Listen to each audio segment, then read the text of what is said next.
Official কিংবা ব্যক্তিগত প্রয়োজনে আমরা প্রায়ই চিঠি কিংবা নিমন্ত্রণপত্র তৈরির কাজ করে থাকি। এক্ষেত্রে একই চিঠি কিংবা নিমন্ত্রণপত্র একাধিক ব্যক্তির জন্য তৈরি করা অনেক সময়সাপেক্ষ এবং বিরক্তিকর।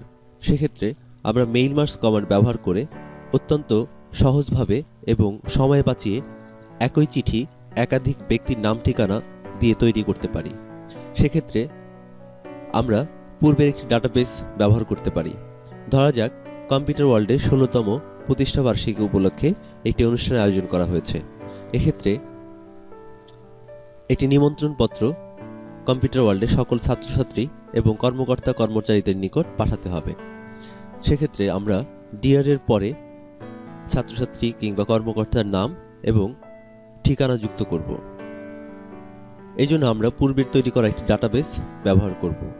আমরা মাইক্রোসফট এক্সেল কিংবা এক্সেসের কোনো ডাটাবেস তৈরি করা থাকলে সেটি ব্যবহার করেও আমরা এই কাজটি করতে পারি। এ পর্যায়ে আমরা মাইক্রোসফট ওয়ার্ডে একটি ডাটাবেস তৈরি করে রেখেছিলাম। এই ডাটাবেসটি ব্যবহার করে আমরা মেইল মার্জ কমান্ডটি প্রয়োগ করব। এখানে একটি ডাটাবেস তৈরি করা রয়েছে। আমরা ডাটাবেসটি সেভ করেছিলাম ডাটা নামে, ডাটা নাম দিয়ে ডাটাবেসটি সেভ করা হয়েছিল। এটি ক্লোজ করে দিলাম। এবার ডিআর এর পর আমরা ছাত্রছাত্রীদের নাম যুক্ত করব। এই জন্য আমরা কার্সর ডিআর এর পরে রাখব। এবার মেইলিংস অপশন থেকে start letters, select recipients, use existing list. এবার আমরা ডাটা ফাইলটি যেখানে সেভ করে রেখেছি সেই লোকেশনটি দেখিয়ে দিব। সফট অ্যান্ড গেমে আমরা সেভ করেছিলাম। এবার ডাটা ওপেন। এবার আমরা ইনসার্ট মার্জ ফিল্ডে গিয়ে আমরা দেখতে পাচ্ছি আমরা যে ডাটাটি তৈরি করেছিলাম সেই ডাটার প্রত্যেকটি ফিল্ড এখানে যুক্ত হয়েছে। আমরা আরেকবার পূর্বের আমাদের তৈরি করা ডাটাবেসটি দেখে নিব। ডাটা ফাইলটিতে আমরা দেখতে পাচ্ছি নেম, অ্যাড্রেস, মেইল এবং কোর্স নেম, ডিউরেশন নামে 5টি ফিল্ড রয়েছে। আমরা এখানেও দেখতে পাচ্ছি name, address, mail, course name এবং ডিউরেশন নামে 5টি ফিল্ড রয়েছে। এবার আমরা এখানে কোন ফিল্ডটি ব্যবহার করব, অর্থাৎ আমরা যদি নেম ফিল্ড ব্যবহার করি তাহলে এখানে যে নামগুলো রয়েছে প্রত্যেকটি নামের জন্য আলাদা আলাদা করে চিঠি তৈরি হবে এবং সেই সাথে আমরা অ্যাড্রেস যুক্ত করতে পারি, মেইল অ্যাড্রেস যুক্ত করতে পারি, কোর্স নেম যুক্ত করতে পারি, ডিউরেশন যুক্ত করতে পারি। তো আমরা এ পর্যায়ে আমরা শুধু নেম এবং অ্যাড্রেস যুক্ত করব। তো ডিয়ার ইনসার্ট নেম, যেহেতু আমরা ডিআর এর পরে আমরা যার কাছে চিঠি পাঠাবো কিংবা নিয়ন্ত্রণ পাঠাবো তার নাম এবং একটি এন্টার দিয়ে আমরা অ্যাড্রেস ফিল্ড যুক্ত করব।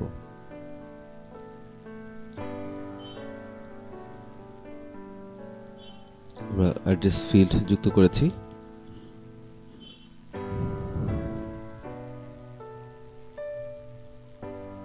এবার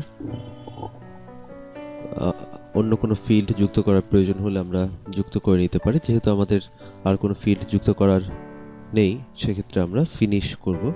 ফিনিশ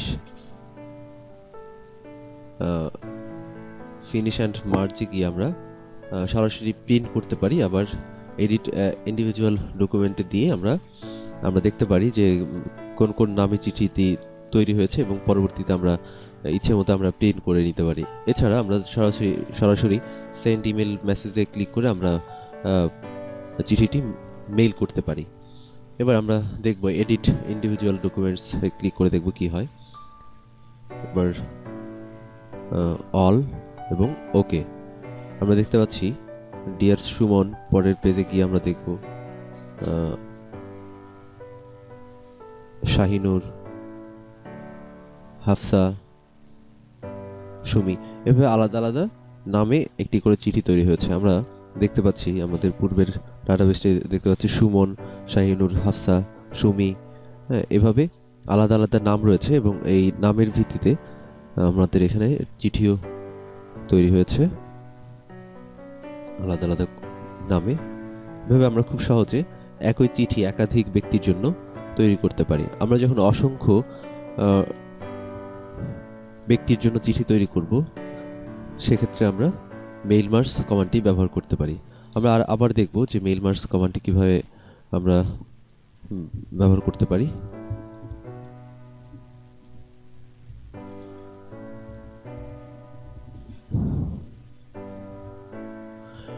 আমরা প্রথমে একটি ডাটাবেস তৈরি করে নিব, অথবা আমাদের এক্সেল বা মাইক্রোসফট এক্সেলে কোনো ডাটাবেস তৈরি করা থাকলে সেখান থেকেও আমরা মেইল মার্জ ব্যবহার করতে পারি। সেক্ষেত্রে আমরা একটি চিঠি টাইপ করব। চিঠি টাইপ করার পর আমরা যেখানে যেখানে নতুন কিছু যুক্ত করার প্রয়োজন হবে, যেমন নতুন ডিআর এর পর আমরা সাধারণত যার কাছে পাঠাবো তার নাম এখানে যুক্ত করতে হয়। সেক্ষেত্রে আমরা নামের অংশটি ফাঁকা রেখে পরে মূল মেসেজগুলো টাইপ করব এবং সম্পূর্ণ করব, এবং পরের লাইনে আমরা আরেকটি এখানে অ্যাড্রেস বসানোর প্রয়োজন হতে পারে। আমরা পরেও আমরা ফাঁকা তৈরি করতে পারি। এই জন্য প্রথমে যাব, মেইলিংস ট্যাবে ক্লিক করব, স্টার্ট মেইল মার্জ লেটার,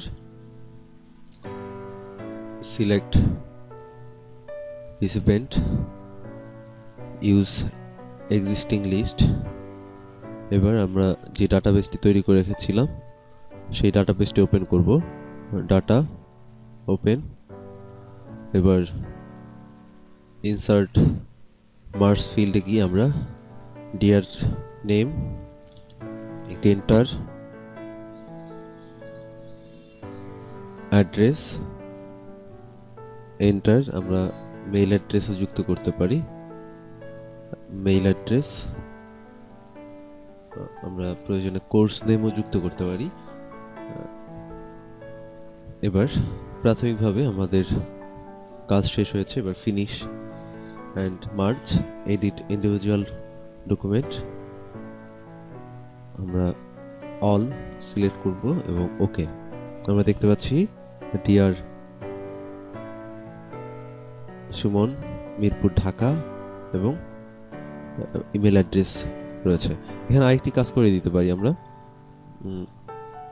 যেহেতু এর পরে একটি ফাঁকা রাখবো, আমরা মেইলের পর দুটি এন্টার প্রেস করে আমরা কিছু অংশ ফাঁকা রাখতে পারি। এবার ফিনিশ দিলে আমরা দেখতে পাচ্ছি যে আমরা প্রথমে যেখানে এন্টার দিয়ে ফাঁকা তৈরি করেছিলাম সেভাবেই ফাঁকা তৈরি হয়ে আলাদা একটি ডকুমেন্ট তৈরি হয়েছে। এবার প্রত্যেকটি আলাদা আলাদা ডকুমেন্ট তৈরি হয়েছে। এভাবে আমরা খুব সহজে সময় বাঁচিয়ে এবং অত্যন্ত সহজভাবে মেইল মার্জ ব্যবহার করে অসংখ্য ব্যক্তির জন্য নিমন্ত্রণপত্র কিংবা চিঠি তৈরি করতে পারি।